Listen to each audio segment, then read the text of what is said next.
So here we have the BMW 320i GT automatic on a 69 plate. I'm going to start off by showing you around the outside of the car, and then we'll hop in and run through some controls on the inside. But from the outside, you can see that it's a 5-door car with alloy wheels and tinted windows.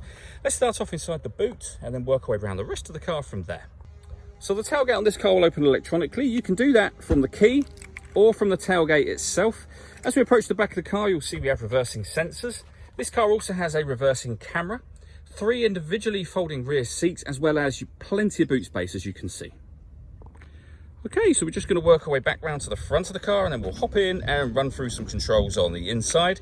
But now that we've done a full circle of it, you can see it's in excellent condition the whole way round. Just briefly before we climb in, I think it's what we're seeing the interior from this exterior point of view. There's plenty to run through on the dashboard, so let's hop in and we'll do that now.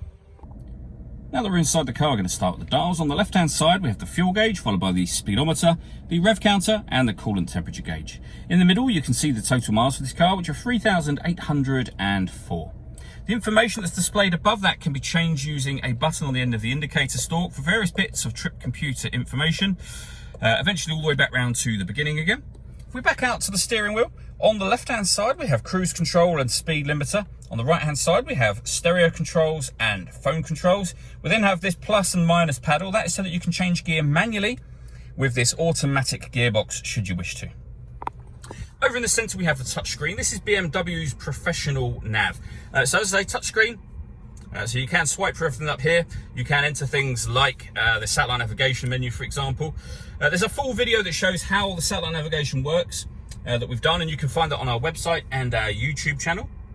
You can use the touchscreen, but you can also use the iDrive system, which is essentially this dial, this collection of buttons as well, but you can do most things directly from the dial. So you have DAB, FM and AM radio, for example. If you want to listen to your own music, you can do that via the CD player. This car has Bluetooth audio as well, so you can stream music wirelessly. We also have USB input, so plenty of ways in this car to listen to your music. And we have the full color reversing camera that I mentioned before, so it does make it very easy to park this car. Working our way down, we have the CD player and the main volume for the stereo. We then have dual zone climate control directly beneath that, so you can adjust the passenger temperature, the driver temperature, the fan speed up, or of course down. You can determine where you'd like the air to be redirected for both driver and passenger independently. When you're happy with those settings, this button turns the air conditioning on or off. So it's on at the moment, on when that light shows. So off, back on again. Or you can hit auto. When we do that, the car will now take control of the direction of the air and the fan speed to maintain those temperatures for us. To override that, simply press the auto button again. We then have heated driver's seat with 3 different heat settings, and the same on the passenger side just there. We have 2 cup holders. There's a 12-volt charging socket underneath that cap. You can close this over should you wish to. The gear lever for the fully automatic gearbox. And then to the right of that, we have these buttons just here. So we can turn off the traction control for the car.